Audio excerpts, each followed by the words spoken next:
Hi, everyone, and welcome to the last webinar in the GGO Spring Webinar Series. My name is Justin Phillips. I'm a member of the Grape Growers of Ontario's Next Gen Committee. I currently hold the position of Vineyard Manager and Assistant Winemaker at Rosewood Winery on the Beamsville Bench in Niagara. Please feel free to enter any questions you may have in Zoom's Q&A section throughout the presentation.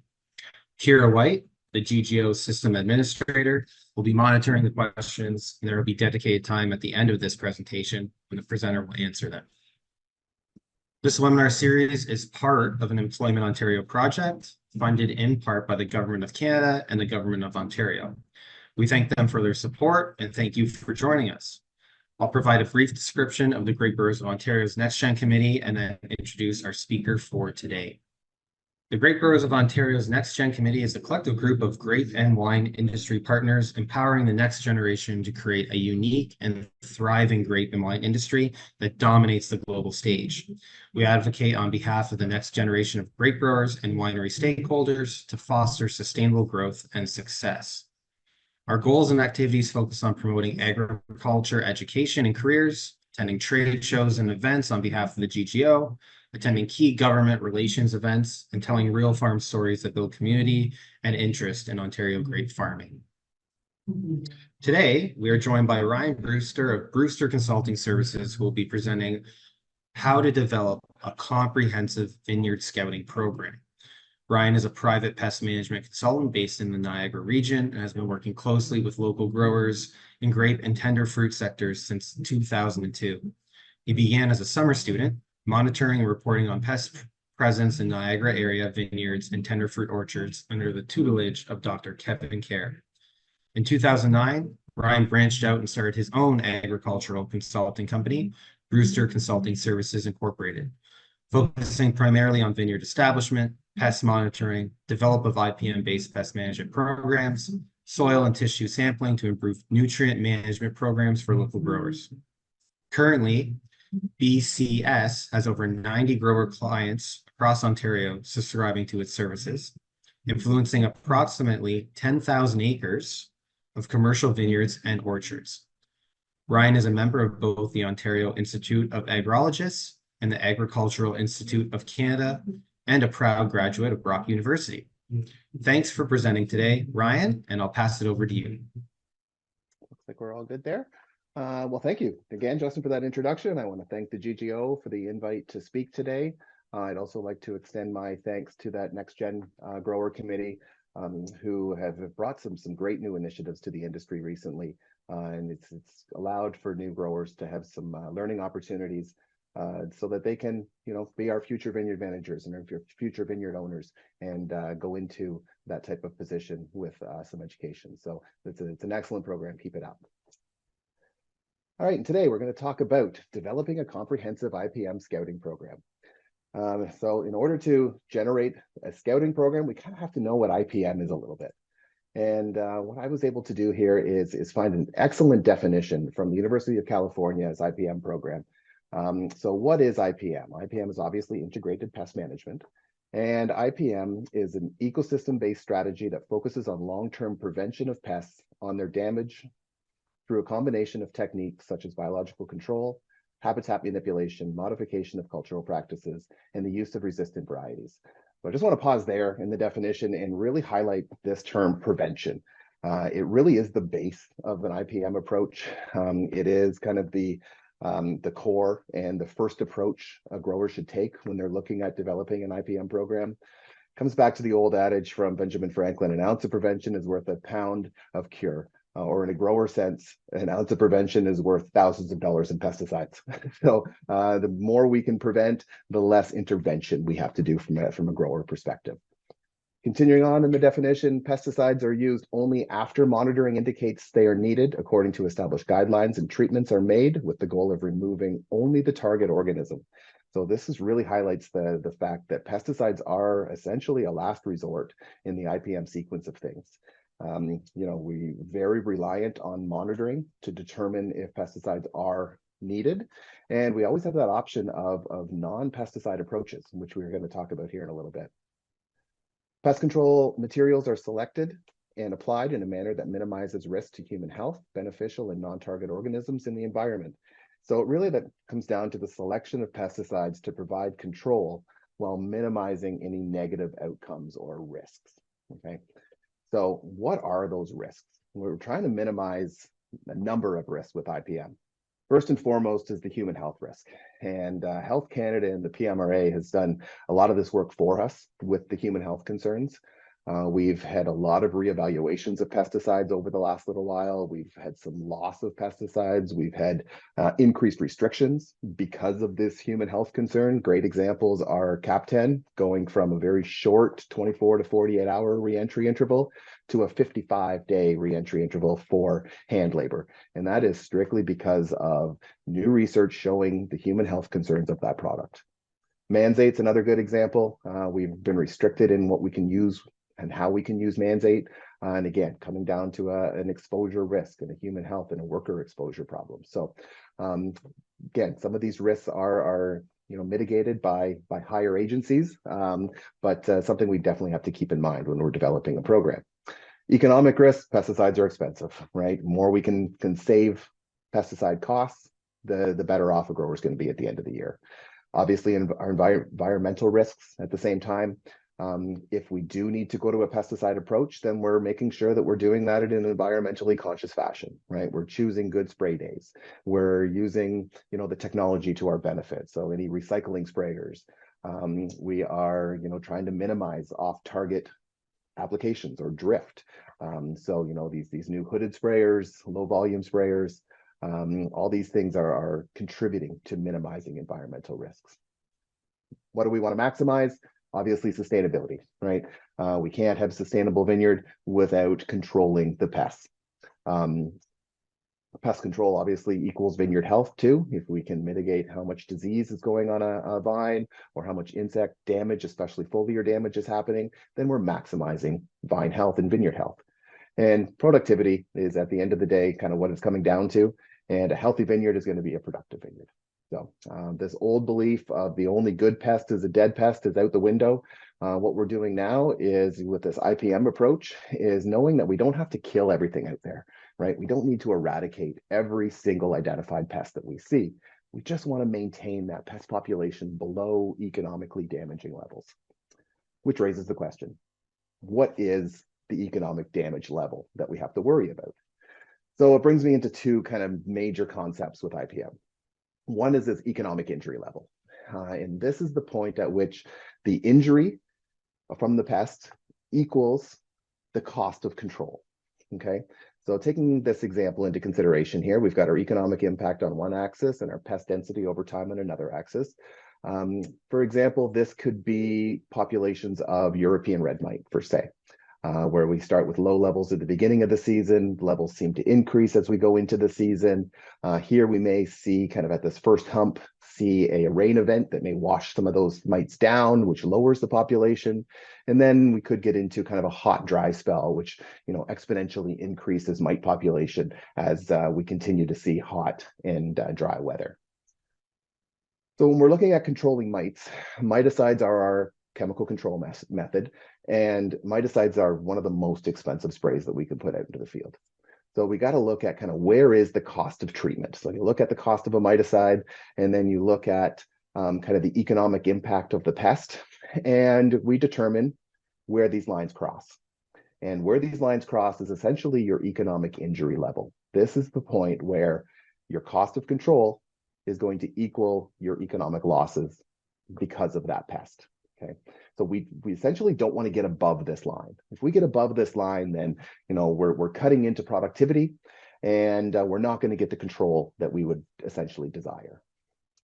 Okay, when we're looking at kind of what that translates to as far as a number in the field, for mites, for this example, 30% foliar damage or foliar injury with 3 active instars or insects per leaf. That would be kind of our economic injury threshold for this pest. Every pest is going to be a little different, and it's going to, sway up and down depending on the population in the season.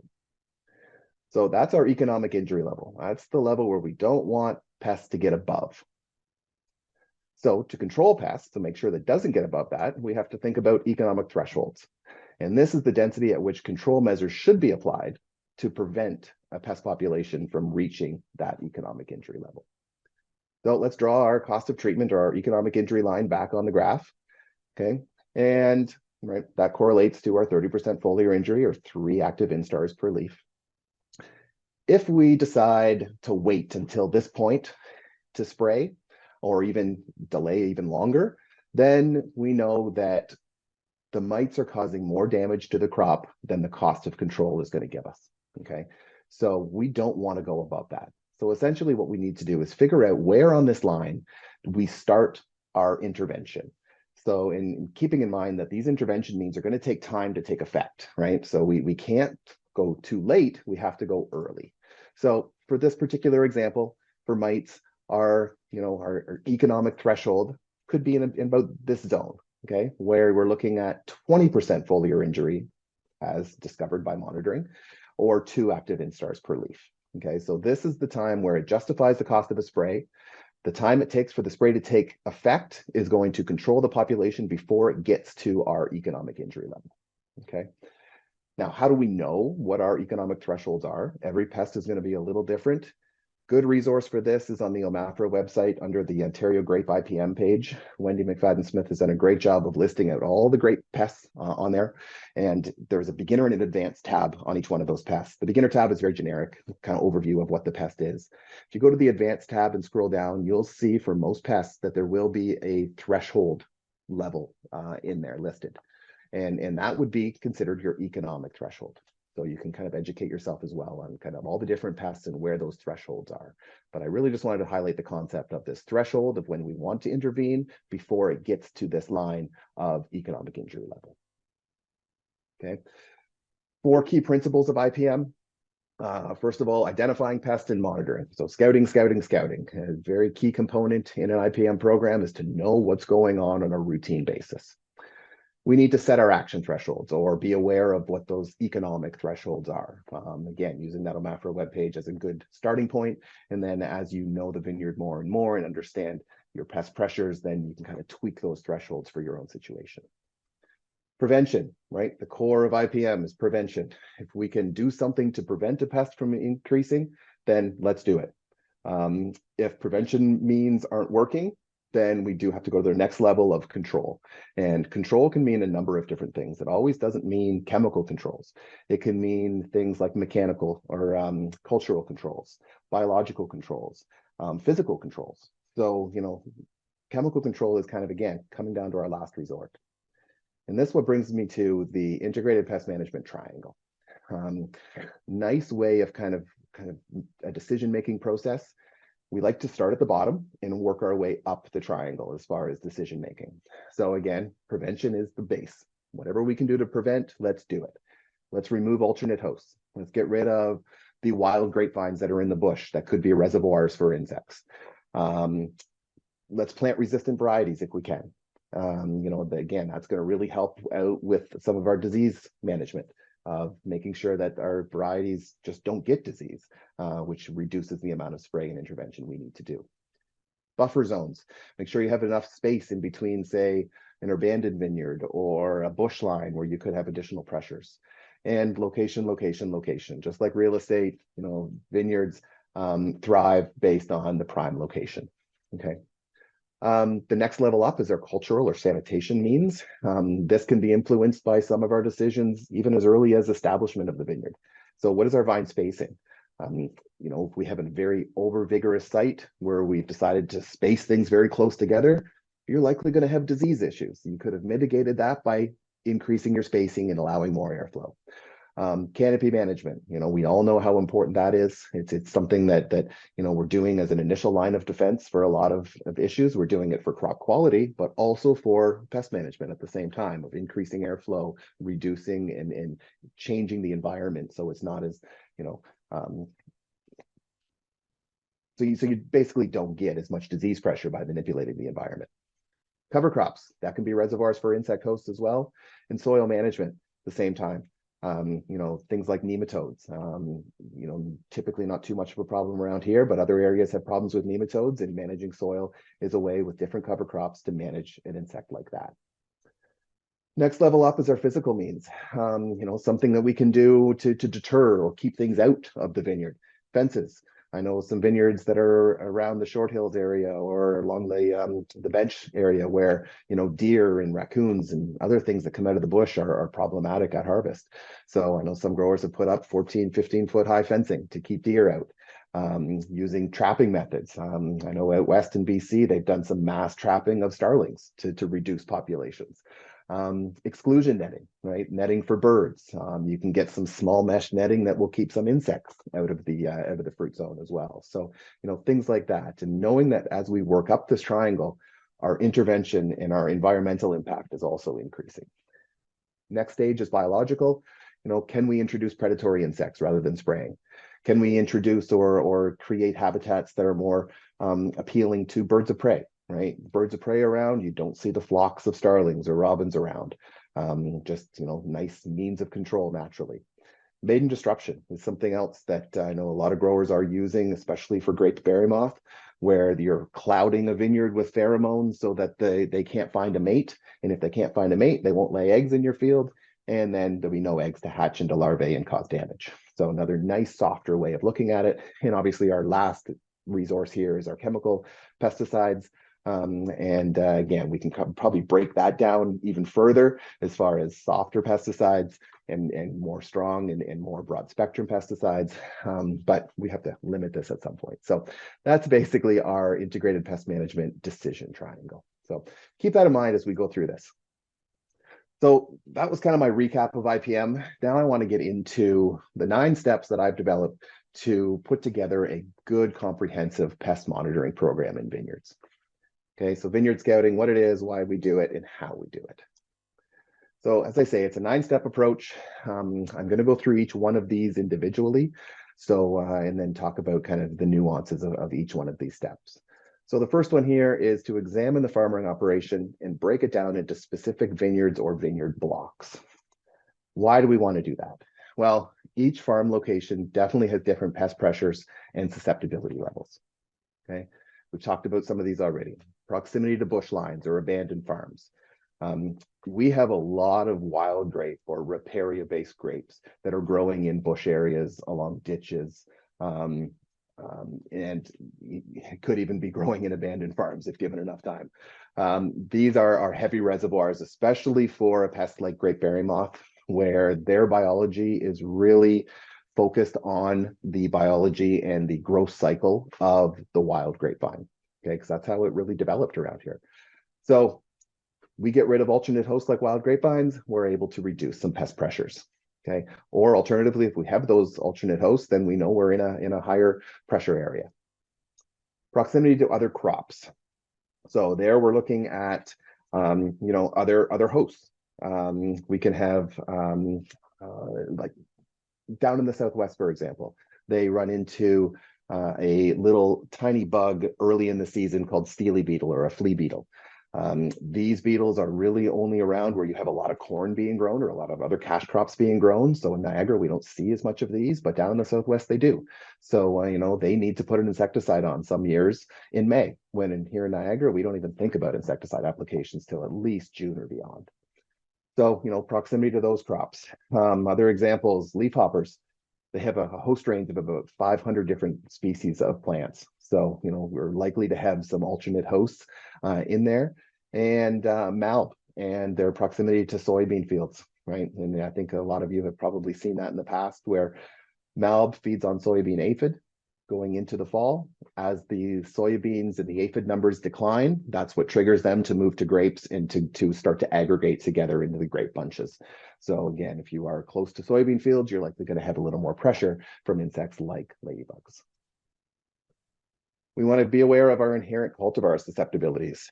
When I'm setting monitoring programs up for growers, some growers don't want their entire field scouted, and they ask me, well, where should we focus our scouting efforts? I always look at a few things. Well, one, any bush lines, definitely want to have some more eyes in there. And then looking at these cultivar susceptibilities. Good indicator varieties are Chardonnay and Riesling, probably the 2 best indicator varieties that we have in Niagara here. And why I consider those indicators is because they are the most highly susceptible to disease infections like mildews.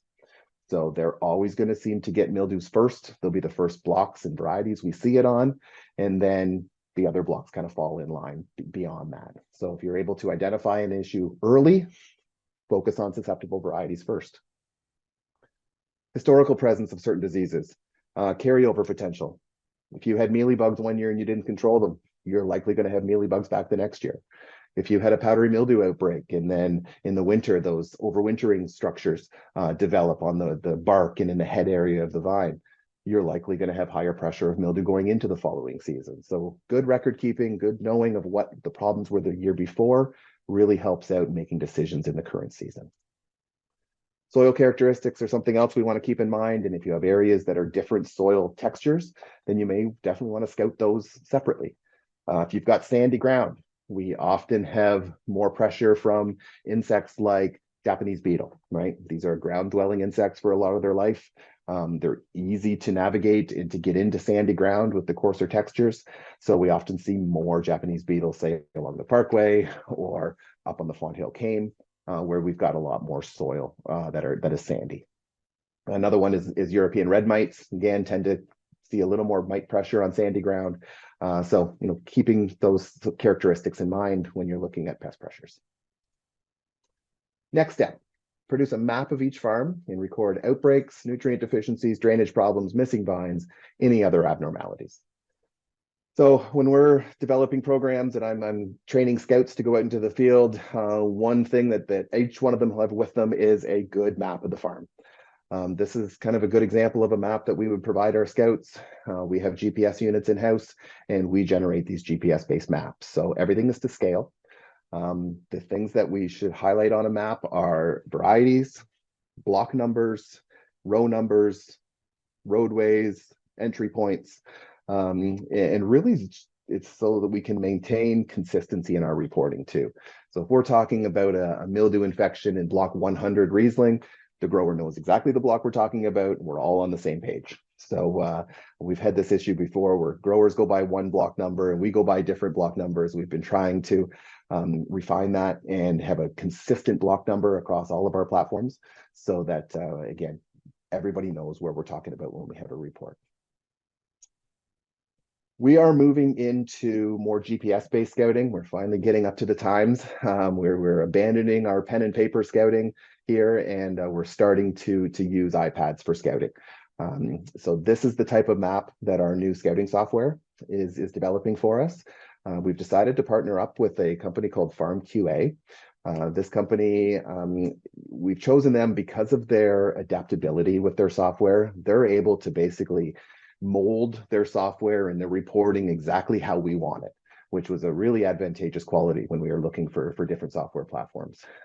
Customer service has been fabulous as well. So, it's been a great experience so far working with Farm QA. And it's kind of a one-stop shop as well, where we're able to put, maps in, block information in, overlay scouting information onto those blocks.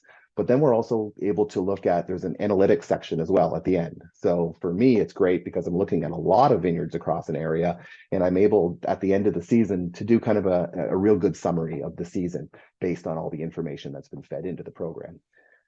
This also has modeling capabilities. So I'm able to do disease modeling, insect modeling, be able to put all of our trapping information into this program. So, it's, again, one-stop shop was an appealing quality to us when we were looking at this software. And this is our first trial year, so we'll see how it goes. But hopefully we'll be able to expand this to all of our scouting clients in the future. Another map here to make could be an elevation map or a topographic map. We used to use these a lot when we were looking at wind machine placement or helping growers decide where wind machines should go. Your eye can always tell you one thing, but putting actual numbers to it can tell you something else. These are able to identify little nuances within the field, little dips that your eye may not even see. And we're able to identify things like cold pockets or poor drainage areas. We can, base planting on some of these attributes as well, right? You see on the top here is a nice sloped area. So that would be a great area for sensitive varieties. Down in the lower portions where we've got, more kind of swales and pockets, we're probably going to have more winter damage and more drainage issues down there. So, planting accordingly and giving this technology a chance to help you out. Okay, so lots of maps. Next section here is develop a scouting plan. Now, this will be the most intense section of this kind of 9-step plan. Just because there is a lot involved with developing a scouting plan for each monitored block. So we want to do this weekly. You know, I've had growers ask me in the past to say, well, can't we scout the block every 2 weeks to keep costs down? Well, I definitely deter from that, and mainly because 2 weeks is a long time. A lot of things can happen in 14 days. You know, take our spray intervals, for example. We're looking at a 7 to 10 day spray interval in grapes during heavy pressure times. So, you know, that's telling us that we need to intervene weekly, which means that we should be watching things weekly. So weekly is highly recommended. Shorter intervals are even better, but timing is usually the issue.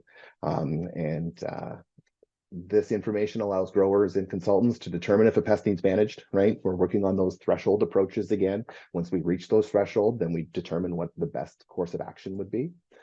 Identify appropriate management strategies. Again, it's not always spraying. It could be some other means of controlling the pest, knowing that spraying is kind of our last component of the IPM program. Accurately time pesticide applications, right?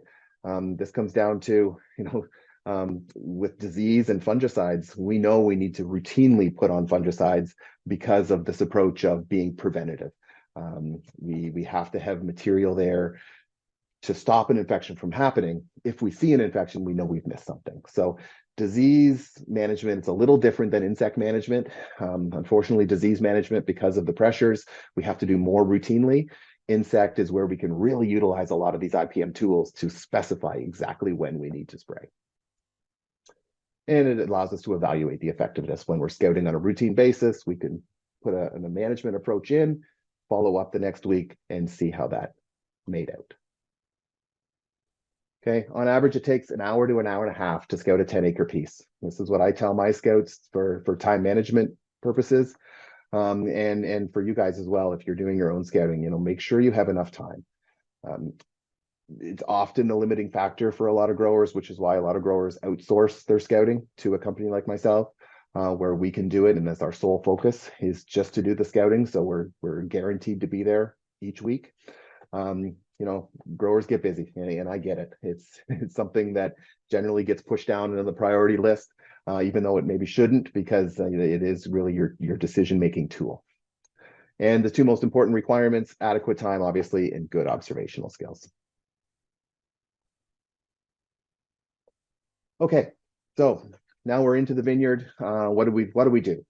Well, we want to sample multiple vines on the border in the interior. Now, border scouting is kind of where I focus a lot of my scouting early in the season and even later in the season. We do find that most of our issues will start around the border.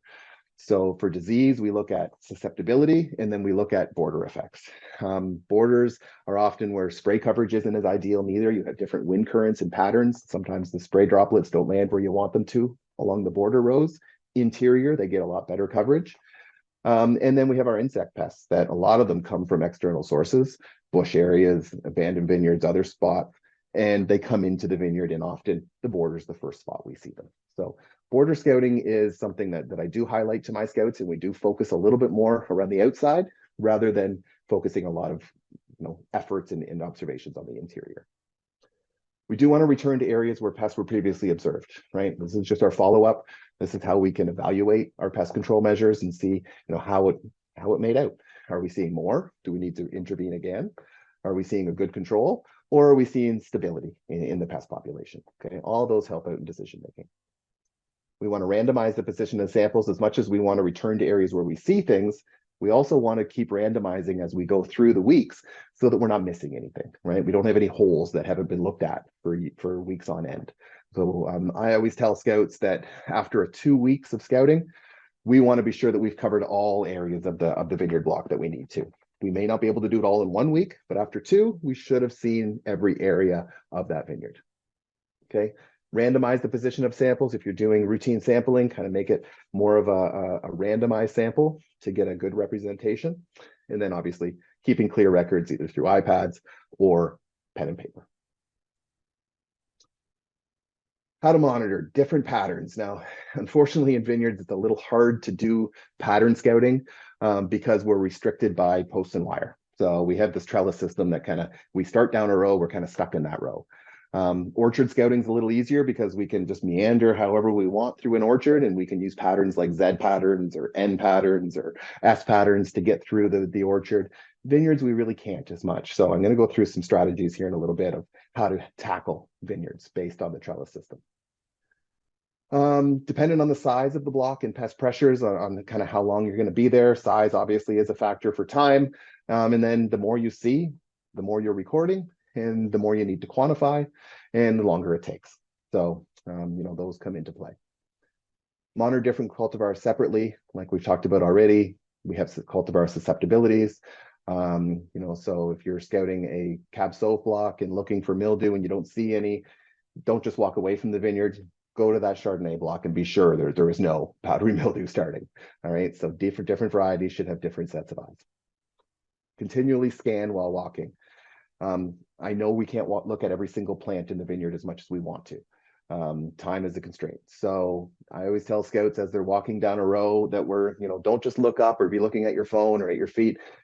Scan the vineyard and scan the canopy as you're walking. If you see something that's out of the ordinary, stop and investigate. Okay. We should also stop about every 5 to 10 panels. Okay, so you're looking at about every 25 to 50 vines. We want to stop and really do an intense monitoring or intense scouting there. So what that means is flipping leaves over, flipping bunches around, opening up bunches a little bit, pulling bark, looking for mealybug early in the season. So, those are more of our intense scouting. We can't do it all over the place, but you should be doing it fairly routinely as you're walking up a row. Okay. The more you see, the more you stop. So it just comes hand in hand. To be able to quantify something properly, we need to have a good data set to be able to do so. All right, some quick safety components there on monitoring vineyards. I always tell my scouts that we need to know what we're walking into. If you're scouting your own farm, you likely know what's been sprayed recently and you know that re-entry interval. But from a third-party standpoint, we need to have a good, accurate record of what's been put on so that we know we're walking into a vineyard safely. Health Canada has put a re-entry interval on all pest control products. And sometimes there's two. Sometimes there's one for hand labor and one for general re-entry. Scouting falls under the general re-entry category. So there is products, like Captan, for example, where there's a 48-hour re-entry general, but for any hand labor, it's 55 days. So, we can scout after a couple days, but we can't do any hand labor for almost 2 months. Be familiar with all the points of entry. Okay, that's again more of a third-party scouting perspective here of just knowing where to enter so that we're out of the way. And be aware of surroundings, right? Sprayers make a very classic noise, classic humming noise. If you hear that close by, then try to avoid getting sprayed by a sprayer. Tractor work as well. This is more of an issue later in the season, especially when the canopy is real full and tall. I've had it before where I'm driving down a headland and you have no idea, and all of a sudden a tractor pops out and it becomes a close call sometimes. So just have your head on a swivel, making sure that you know where all these activities are so that everybody's staying safe. Weather conditions are obviously something else to be aware of. You're in a vineyard with wires, metal posts everywhere, probably the worst place to be during a thunderstorm. So I would say if you see a thunderstorm or adverse weather coming, what I tell most of my scouts is, summer storms are usually last, half hour to an hour, these freak thunderstorms. So wait it out and generally you can get back in. Sometimes we need to reschedule if it is a day-long event. Okay, some quick recap on scouting materials. Some of these are pretty self-explanatory. Hand lens to be able to magnify anything on the back of a leaf you may see, like mites. Sample bags with labels if you have anything you need identification on, you have somewhere to put them. Vials are great to collect insects in. Flagging tape to mark out areas that you may want to return to in future visits. The thing with flagging tape as well, mark the row and the vine. Sometimes it's a lot easier to see that row flag and then go down the row and find the vine rather than just looking for a vine somewhere in the vineyard. We obviously need something to record on. Pocket knife, it's more necessary in tree fruit where we're looking for internal lepidopteran or internal worms inside fruit and cutting fruit open. Grapes, the only real one that we need to cut things open is possibly for berry moth to see if there's damage inside there. So it is handy to have around. Pruning shears to take samples with a clean cut, and then our safety components of sunscreen, hat, and always having our map around. Phenology, again, something that one of the first things that we put down on a scouting report when we walk into the vineyard is, what growth stage are we at? We know that pests, a lot of pests, are only present during certain growth stages. What I do every week with my scouts is I do a focus group meeting. So the beginning of the season, I talk about everything that may happen out in the vineyards. It's a lot of information. And then what I do on a weekly basis is I tell the scouts what we expect to see that week, right? Based on the growth stage. So it helps them focus in on exactly what to look for, rather than having, 500 things going through their head of what to look for. So it focuses them in a lot more. Also, some parts of the plant become less susceptible once the plant reaches a certain growth stage. Okay, and this a great example of this is this concept of ontogenetic resistance. This is a concept and proven concept in plants where, and especially grapes, where if we reach a certain growth stage, then the pest is no longer able to infect that plant. So we're working within grapes is, once berries reach a certain sugar level, and that's typically around 8 Brix, and 8 Brix usually correlates with around veraison, then they become highly resistant to mildews. Okay, so our pressure period for mildews is, especially on the fruit, is between bloom and veraison. Once we hit that sugar level of 8 Brix, then we know that our chances of getting new mildew infections on the fruit are much lower. Doesn't mean that we can't get mildew infection still on the leaves and the shoots, however. So, we still need to maintain some protection, but we can take a breath of relief knowing that what's there is what we got on the fruit once we reach that certain growth stage. There's 3 different kind of scales that people use for growth stages. The first one is a BBCH scale. It's a very intricate scale. It's got 89 different stages. So there's a lot of little nuances of growth between each stage. It does get a little confusing. So I like to use the middle stage here, this Eichhorn and Lorenz code. That's what most people use in North America. It's about a 48 growth stage sequence, and it breaks it down real nicely. And I'll show you an example in a minute here. The Baglioni scale is a scale of only 10 growth stages. So again, it's kind of more crude than anything else. So again, I don't use it as much. This EL or Eichhorn and Lorenz is more of a standardized code that most are using. And this is kind of what it looks like. So each growth stage corresponds to a number. Key numbers to watch for are EL4, which is bud break, EL23, which is our full bloom, EL35, which is veraison, and then EL41, which is harvest. Okay, and then we have a couple more after that as far as senescence and dormancy. All right, so I just feel like it's a nicely laid out growth stage scale, and I'm very familiar with it, and I've tried to get all my grower clients very familiar with this scale as well. All right, let's get into some scenarios here on how to monitor a vineyard. Right, we talked about being restricted by posts and wire. So, we enter a vineyard where, again, a third-party company is coming in, and, all scouts drive a blue BMW. So they come on in to the vineyard, and we start our walk up one side, right? We're going to talk about border effects again, and just kind of keep that in mind of really wanting to focus around the outside of a vineyard to know what's happening inside, because it's always going to be higher pressure around the outside. So we walk a full row, continually scanning as we go, doing our periodic stops. And what we see in this first pass is really going to dictate how many rows we could skip before we do another pass. Okay, so for example, this one could be early in the season. We're not finding a lot of things, so we're skipping a good number of rows. And early in the season, I can skip 20, 25 rows without a problem. Again, keeping in mind that everything's generally treated the same. So we're dealing with more block specific pressures rather than, having, big endemics starting from the inside out. Then you do another full pass down, skip a few more rows, and this is basically full row scouting, right? So you're just skipping rows and coming down, making sure you're getting your border effects, and then coming back to your car. Next scenario, start in the same fashion, going up, and then say we've seen a lot more things in this first pass. So we want to tighten that second pass. And the second pass is what I call an in and out. I like using in and outs because I can see more vines in a small area, and I'm able to kind of look at both sides of the row at the same time. If I'm walking in one single direction, I tend to look to my right only in looking at that side. But when I do an in and out, I can look right on the way in and then look right on the way out and be able to capture both sides of the row. So in and outs are used a lot. I try to limit my in out to go no further than a third of the way into the block, because if you go, halfway in, you have a choice to make of, do I just turn around and walk back out, or do I continue and finish the row? If you're really doing a true in and out scouting, then you don't want to get to the halfway point. You want to stay a little shallower than that. So about a third is great. All right, and then you skip some more rows and say you want to do a full pass. Skip some rows, do another in and out. Okay, full pass, another in and out, and come on back.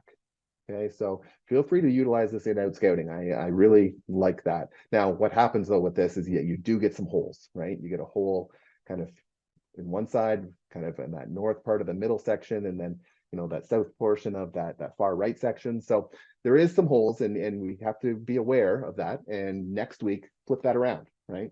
Do your in and outs where you had your holes. Okay, another scenario where we're focusing on one side of the vineyard with our in and outs, walking down the borders. And then on our way back, we'll do some more in and outs. And this method here covers a lot of our border effects, leaves a little bit of the middle unscouted, but that's okay. We're able to find everything we need in these in outs and border scouting, that I'd be very comfortable having a scouting process like that. Okay, here in our last scenario, we have a bush line, so we have a higher pressure area on one side. Definitely want to keep things tighter in that higher pressure area, right? Don't skip as many rows, do complete row scouting in those pressure areas. As you move away from those pressure areas, then you look at, spreading things out a little bit more. And again, all these are based on what you see as you continue your scouting through the block. You start to see more things, tighten it up, make more notes. Okay. It's essential to quantify the extent rather than just determine if it's present. This is probably the hardest part of scouting and monitoring, is this quantification aspect of it all. Putting a number or a term to how much is there takes time and experience. Okay, you want to note the pattern in the extent of the injury as well. Sometimes we may just have it in one area and not in other areas, which is completely fine and normal sometimes. This also means that, if we're only seeing something around the outside of a block, this means that maybe our pest control method is border sprays rather than complete block sprays. So again, if that's the case and you can get away with the border spray, you save time and money and pesticide costs and your operating time. So again, this is where monitoring can start to save you some money. Distinguish between fresh and old injury, right? Mildew is a great example of this. There is active mildew infections and there's non-active mildew infections, or infections that have already finished kind of their sporulating phase. We obviously don't really need to control old infections. If there's no potential for spread, then it's not really as important. Now, fresh active injury, absolutely. We need to be aware of that and control that accordingly. Okay, note the distribution patterns, coverage problems. I had a great example of this early in my career scouting, where I was in a block of Cabernet Sauvignon, which is a fairly low risk variety as far as mildews go. But I was seeing mildew in the middle of the canopy across almost every row. And it was very strange to see just in one zone. And I brought my supervisor out at the time, and we looked at it, and we talked to the grower, and what we were able to diagnose was a clogged spray nozzle. So, again, scouting can cause, it can help out with some of these mechanical issues as well in diagnosing of why things are happening. So grower changed the nozzle and was off to the races. Okay, record the growth stage of the vine, different pests are active at different growth stages, which we've already touched on, and take samples of pests that you're unsure of. Okay, I've been available to do some IDs. I know Wendy's available to do IDs at Omafra. If Hannah Fraser's around, then there's another great resource there for insect identification. So there's people around that will help out. So reach out if you're unsure. All right, so let's keep moving through here. Develop a record keeping system.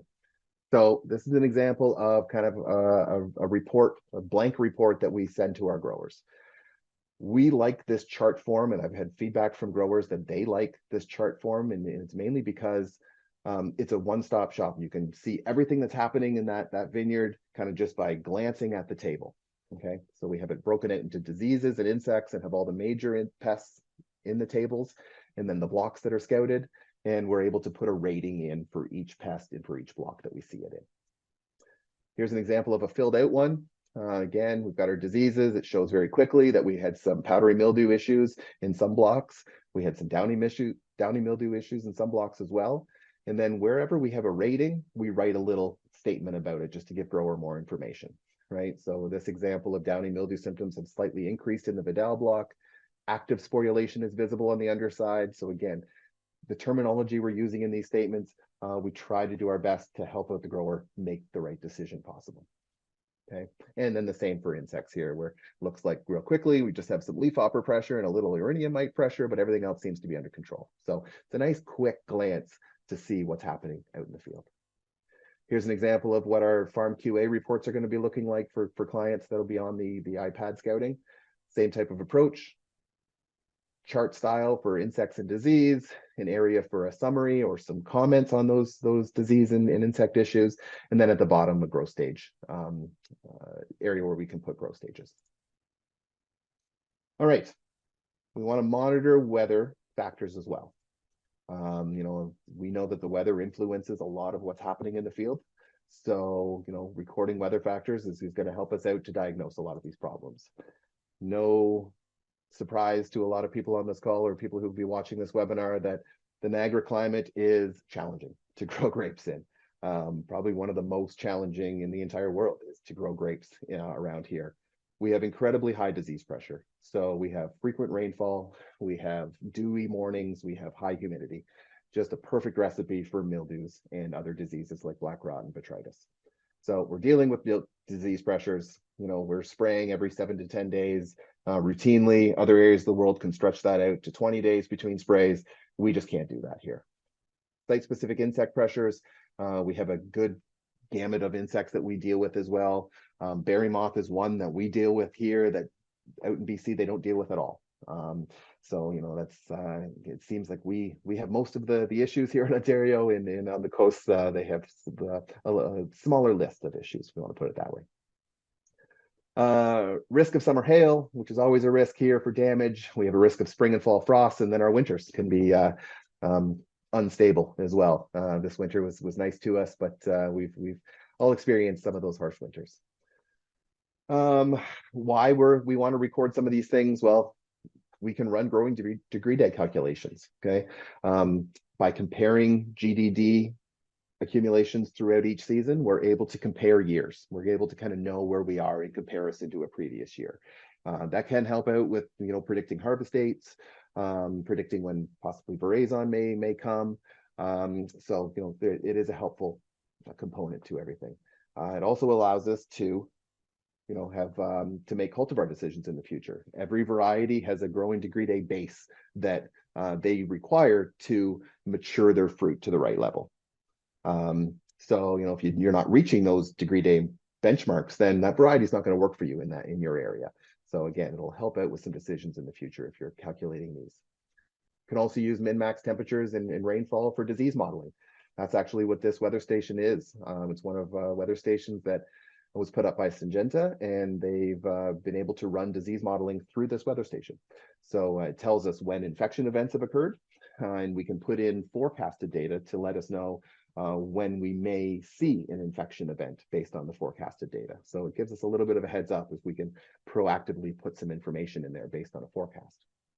And also we can insect model at the same time. I do a lot of insect modelings for berry moth and for fruit moth and tree fruit, where I'm consistently putting in temperatures to let me know where we are in the whole life cycle of each generation. All right, keep accurate records of tools that you use to manage pests. Okay, you need to keep good records of your dates of fungicide or any pesticide applications. Record your weather conditions during those applications. Record the drying conditions. record your rate and your water volumes that you're putting them out on. All these things can come into play when if you see a problem and you want to determine why you had that problem, right? If you thought your spray program was tight, you could using good materials. Why are you having a problem? It may be that we've had a wash-off effect. It may be that you weren't using enough water to provide the coverage that you need, and you're getting infections in kind of hidden areas behind berries or backsides of leaves. So, having those things at hand and quickly accessible are good for diagnose. Also look at your irrigation, especially if it's overhead, right? Overhead irrigation is essentially a rain event on the vineyard.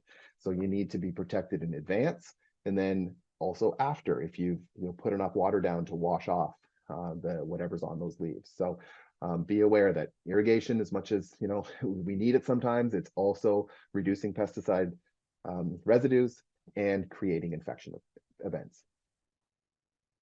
Okay, using traps as a good tool too to monitor populations. Obviously do a lot of this. We use diamond traps for berry moth. They're loaded with a pheromone to be able to attract the berry moth into the trap. This orange trap here is a smart trap that we're trialing as well. It's got a little camera mounted on the top, so it reduces the amount of times we have to check the trap. We can just go to our phone and find the picture from that trap that day and be able to count and analyze how many insects are in there. Few things about trapping: they only attract male moths. The pheromone is baited with the female pheromone, so only males are attracted to it.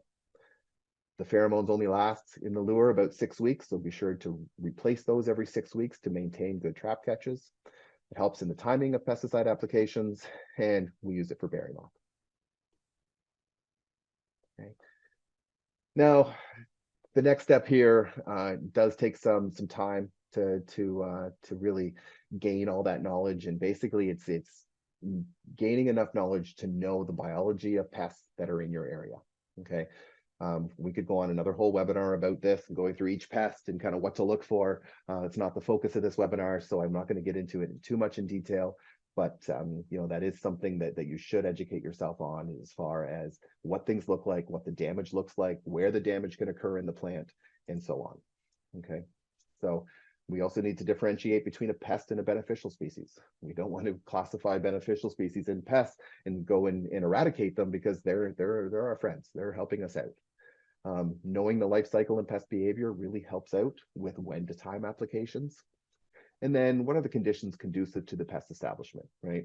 So we know temperature, day length, and rainfall events are really conditions that we need to keep in mind, because that's going to tell us if we're under higher pressure, especially for disease, or lower. And then what life stage causes damage to the crop. And coming back to my berry moth example, we're capturing the adult moths in the traps, but it's not the adult moth causing the damage. It's the larvae. So we need to keep that in mind, especially when we're looking at trapping numbers of, here's our adult moths, and if they're peaking, then we're thinking, well, they're probably mating at their highest level at that point. And then we have to know that after mating, it's going to be egg laying and then egg hatch. So we want to time or spray at egg hatch. So we need to know what life stage causes damage, and then when that life stage is occurring based on the observations we're pulling. Okay, just quick definition of pest. A pest is anything that competes with us for the crop. So, it's not just disease or insects. We can have nematodes, we can have birds, mammals, weeds even compete with us. So weeds are considered a pest. But when we look at things overall, more than 90% of the organisms that are present in orchards and vineyards are not pests. And that includes all the microbiota that are in the soil, the beneficial species out there, other plant species that are around. So, that can add up very quickly. And we're really only looking at about 10% of the pests that we need to control. Okay, we want to choose a pest management strategy that is based on all the information you've gathered. This is coming back to our pest management, or IPM triangle. Okay, and again, working from the bottom up, anything we can do to prevent, we'll do first, and then work our way up to pesticides as a last resort. A lot of our strategies can involve multiple portions of this triangle. So I've got a good example here for botrytis control. We're looking at a few different things. So we're looking at cultural controls by manipulating the fruit zone. So if we're doing fruit zone leaf removal, improving airflow, improving sunlight penetration, then we're going to reduce the pressure from botrytis on the bunches. Okay, so that's a nice cultural way of helping us protect against this pest. Calcium applications. Okay, this could be lumped into the prevention side of things. You know, even though it's a sprayable option, it's not a pesticide or a chemical. You're putting a nutrient on that's helping to thicken the skins of the berry to reduce the effects of botrytis. Okay, so far we've looked at cultural, preventative, and then, you know, if we look at our chemical side of it, and there's still a place for this, then we want to time them efficiently. So for botrytis, we look at post bloom as a good timing. Right at berry touch is a good timing. And then as we approach harvest, we're kind of watching the weather and seeing how things progress. Okay. And our final result here is evaluate the results. Okay. Scouting. The only way to thoroughly evaluate is by putting more eyes in the field after you do those control measures. And ultimately, at the end of the year, the proof is in the pudding. If you have good yield numbers, you had good quality, good clean fruit, then, you know, your IPM strategy was successful. Looking at the canopy condition at the end of the year, you want the canopy to look more like this middle picture rather than the first picture at the end of the year. Paradorm formation, how is the vine preparing for winter? If it's healthy, it's going to prepare really well, and you have good paradorm formation, you know, at or just after harvest. What were your labor costs? The thing I hate most about, you know, managing vineyards sometimes is spending money to lose money. And you get into those scenarios when you run into problems. So if you run into a rot scenario where you've got either sour rot or botrytis rot, and you have to drop fruit, that fruit you wanted to keep. So essentially you have to spend money to drop that fruit, which is dropping money on the ground. So spending money to lose money. If you don't have to do that or minimize that as much as possible, then your IPM program has been generally successful. Return fruitfulness is something else to watch for. The buds for the next year are formed in this current year. The healthier the plant is, the more sunlight you can get on those buds for next year, the more fruitful those buds are going to be. So again, you can look at how fruitful am I going into the following season. And if I'm very fruitful and healthy, then I know my IPM program has been good. All right, last couple slides here. Pest monitoring will save money. Routine spraying without checking pest levels is likely to result in increased level of resistance. Okay, so again, if we don't need to put chemicals out there, then let's not. More we do, the more time an insect or disease has to develop resistance. Routine spraying is also likely to take more time and money and give poor results. Okay, this is more from the insecticide side of things. If a grower is including an insecticide with every spray just to stay on things, then, you know, you're wasting money. You don't need all that insecticide. Let's only put the insecticide in at points where we actually need it. Crop monitoring is the only way to gather this information. Okay, and this can also let you know that, you know, spraying may not be an option, or it may not be necessary. So again, I always sell my service to growers as if I can save you one spray, you've paid for my service. And most of the time with our monitoring, we can save at least one spray. Okay. And a good monitoring program will cut crop losses, chemical costs, and any hidden weaknesses in the pest control program. All right, so I hope that was informative to everyone. I know there was a lot of information thrown out at once, but I'd be happy to take any questions if there is any. Absolutely. Thank you so much, Ryan. That was like a crash course. I loved it. I know. It was great. So we do have a couple questions that have come through, so I will read those out to you. So the first one is kind of a three-part question. So Sure. Is the economic injury level different for each variety? We'll start with that part. Okay, so variety, I would say no for each variety. For each pest, it's different. You know, for a variety, most of the time, you know, thresholds are based on pest pressure. So, you know, say we've got a Cabernet Sauvignon that has the same mildew level as a Chardonnay does. It doesn't matter, right? What variety we're looking at, what is the threshold of that particular pest? So I would say no to that question, but yes to pests. Okay, and it doesn't matter if it's a, you know, a hybrid versus a vinifera, like just because it's a, you know, a more, I guess, hardy grape variety. I guess it doesn't really matter. It's more dependent on the pest. Is that right? That's correct. That's Okay. correct. That's correct. Okay, and then the second part of that was, should I be treating vineyards that are close in proximity to one that has reached the level of economic injury, even if these adjacent vineyards haven't reached that economic injury level yet? Right, right. Again, I think it comes to that other concept of economic thresholds, where, you know, if you've reached that established threshold from a pest, then it justifies an application. Some blocks may reach that sooner than other blocks will. And you have to kind of keep that in mind, because I know the way growers work, and I know the way growers, they don't want to go out and spray one block one day, wait a few days and spray another block the next day. You know, you always got to keep logistics in mind here too. And with our weather conditions, sometimes you have a good window to spray, take advantage of that window. So, you know, if you do have an area that has reached that economic threshold, and say the block next to it is approaching but not there yet, logistically, I'd probably spray both blocks. Yeah, and just act proactively. Yeah. That's Okay. right. That's right. Great. And then the next question is, how can I convince my neighbor with a cash crop like soybeans or something, to manage their pests, or their, like they gave malb as an example? Right. Well, you know, that just comes down to your relationship with the neighbor. Unfortunately, there's no, you know, legislature or anything that tells them they have to spray. It's really just, you know, highlighting that you know, what you're doing is going to help my cause, and it turn, you know, essentially can help your cause as well. For that example of soybean aphid, I know there has been growers that have gone into a cost sharing approach, where, you know, the vineyard operator has paid for half of the application for the soybean grower to go and spray for soybean aphid. And, you know, that type of kind of neighborly workings goes a long way. So, you know, that would be my advice for that type of scenario is, you know, talk to the neighbor, have a good civil conversation, and be sure that you're also, you know, putting your money in the pot, knowing that what they're doing is helping you out.